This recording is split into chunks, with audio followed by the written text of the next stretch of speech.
Dans cette poule, chaque match est un duel. Chaque victoire, un pas vers le second tour et plus loin, vers le sacre. Même si les titres ne se partagent pas d'une manière égale, les forces présentes rivalisent d'adresse et d'ambition. D'où le qualificatif de la poule de la mort par les experts. Considéré comme le groupe de la mort parce que toutes les équipes se valent, toutes les équipes sont fortes et donc la concurrence sera féroce. La Côte d'Ivoire, le Cameroun, le Mozambique et puis le Gabon. Le Mozambique, qui est peut-être considéré comme un outsider, aura à améliorer davantage son classement CAF et même son classement FIFA. Donc bien malin sera celui qui désignera le premier de ce groupe ou alors le deuxième.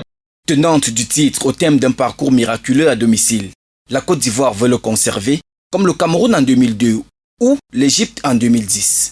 L'effectif renouvelé des Mers faille en laissant à Villarreal Nicolas Pepe, son meilleur élément offensif actuel, devra s'appuyer sur un groupe solide sur toutes les lignes. Entre Lahia Fofana, Alban Lafonte et Vandika Ghislain Konan, Franck Kessié et Sébastien Haller, le triple champion d'Afrique a du talent à revendre. Au Gabon, le palmarès vierge de la sélection nationale de football continue de hanter les esprits. Pierre-Emerick Aubameyang, Mario Lemina et Bruno Ekwele Manga ont la lourde mission de briser le signe indien. Cette ambition renouvelée pour cette 35e édition de la CAN veut s'appuyer sur un collectif dynamique et soudé qui surfe sur le savant dosage d'expérience et de jeunesse qu'affiche le groupe des Panthères. Le Mozambique, tiré dans le mauvais groupe au mauvais moment, ne l'entend pas de cette oreille. Les Mamba veulent s'extraire de la poule. Un exploit jamais réalisé depuis leur première participation à une phase finale de CAN en 1986, c'était en Égypte. Malheureusement, le pays aura affaire à 3 nations qui doivent disputer les 8e de finale.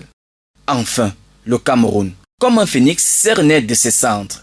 Dans son art de garder le mystère, le deuxième pays le plus titré de la CAN, sait se sublimer quand ça compte. Avec leur lourd passif depuis le dernier exploit en 2017 et les histoires rocambolesques autour de la tanière depuis près de 2 ans, le Cameroun traîne beaucoup d'incertitudes. André Onana, Aboubacar Vincent, Martin Onla, Michael Ngade et autres laissés à la maison, les Lions indomptables vont au Maroc avec un nouveau souffle et un nouvel état d'esprit. Modeste, David Pagou, le nouveau sélectionneur nommé 20 jours avant le début du tournoi, veut juste atteindre les quarts de finale. Mais qui fera confiance à un lion qui a faim quand on sait que l'appétit vient en mangeant?